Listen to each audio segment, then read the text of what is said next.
everybody. Like Alyssa said, my name is Isaac Harter. I study urban planning at Michigan State, getting a master's degree. And this summer I worked on site analysis and policy recommendations for green infrastructure development in Grand Haven. Before I start, I'd like to acknowledge the contributions of my mentor, Brian Ricart, as well as my TA, Tim Decker, as well as everybody here at Graham for all their help in this project. It's been very invaluable. So I wanted to start with some of the benefits of green infrastructure. The city itself is looking to increase development of green infrastructure principally to manage stormwater runoff. They have very sensitive ecosystems around this specific site itself. So as you can see right on the right side is Chinook Pier, which is currently a park, and it is planned to be redeveloped. And part of my work involved looking at that site plan, analyzing some characteristics of the site, and providing some recommendations for green infrastructure practices. One thing that's really amazing about green infrastructure is that it's not just for managing stormwater or just even environmental quality. It really helps to expand local recreational opportunities, open and natural space. It benefits native species as well as ecosystems. It improves air and water quality, so really throughout a large area of community, especially if it's networked within a community. It helps reduce urban heat, so it really, I believe some of the research I looked at was it can cool ambient temperatures by up to 20 degrees Fahrenheit, as well as increasing local aesthetic values. So kind of bringing nature into a space to provide a really wide variety of benefits.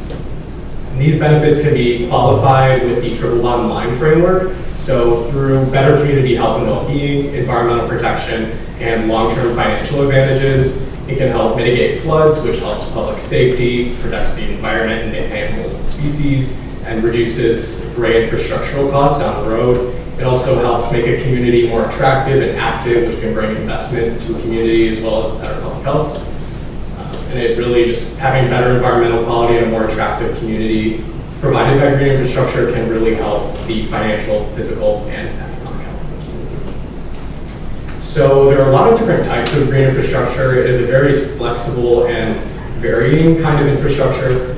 First, there's green roofs, which can take, I believe, 3 different types. There are intensive green roofs, which are the most costly of them, but provide opportunities for recreational space and gardening space in a roof area.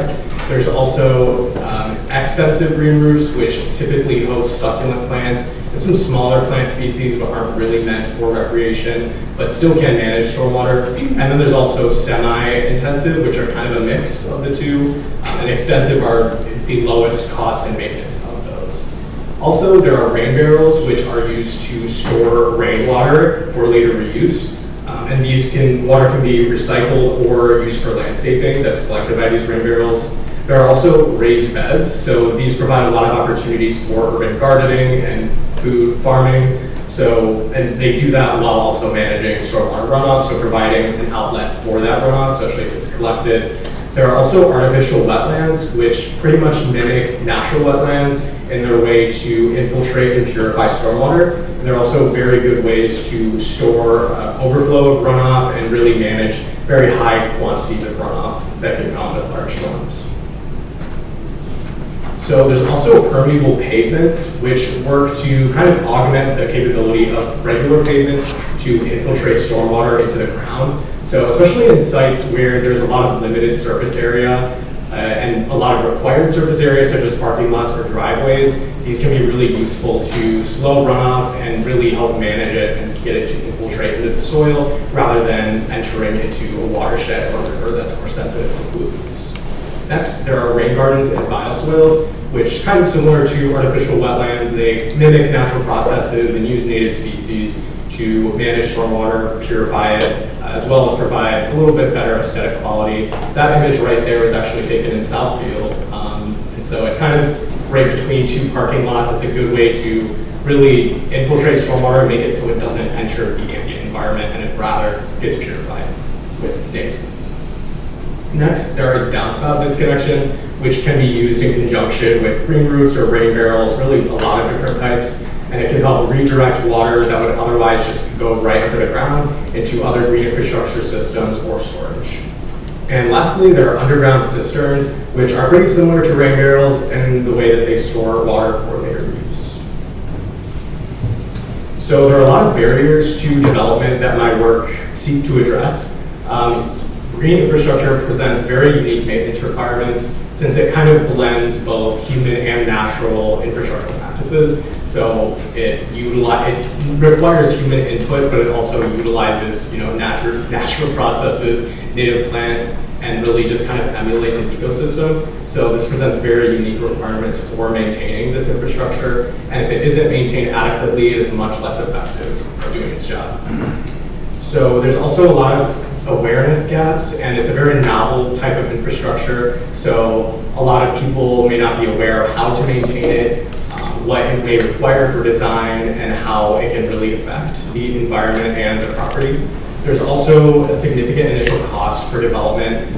It is cheaper in the long term than gray infrastructure investments, but that initial cost is a very big hurdle for cities, stakeholders, developers, really most people who would be interested in developing green infrastructure.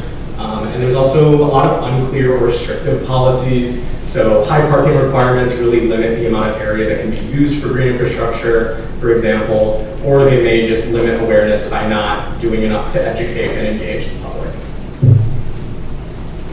So my work really included this analysis of Chinook Pier, as well as some other aspects of the community. Just looking at the site factors and context. So analyzing soil type, quantity of runoff that needs to be managed, as well as different community priorities, just to determine improvements that would both improve environmental quality, provide some of the benefits I've talked about already, and still align with what the public wants in their public infrastructure and public parks. Also looking at the technical requirements and feasibility of green infrastructure systems and how they would relate to the site. So choosing improvements that would not be overly costly or overly maintenance intensive, especially considering the current lack of awareness.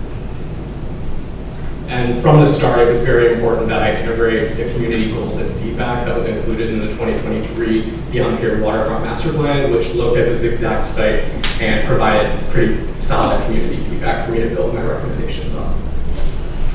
I also took an inventory of current policy, so evaluating the strengths and weaknesses of existing city policy on green infrastructure development.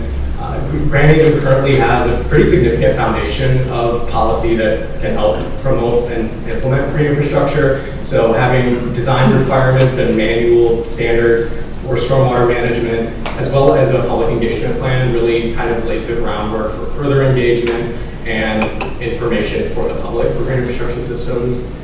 And I looked at the effects of current policies on development, so determining which policies limit development, which policies really help facilitate it, and kind of just including that in the document as an idea for other cities as well to look at. And I also looked at how policies apply to the site specifically, so looking at zoning districts, stormwater management requirements, and landscaping requirements, for example.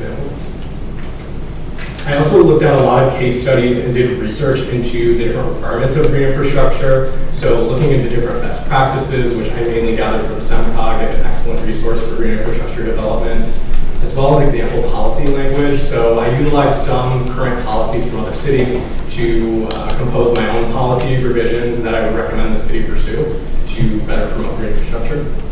I also looked at various financial assistance mechanisms from federal, state, and local sources, as well as local native species and their characteristics and how they can apply and be implemented within green infrastructure systems.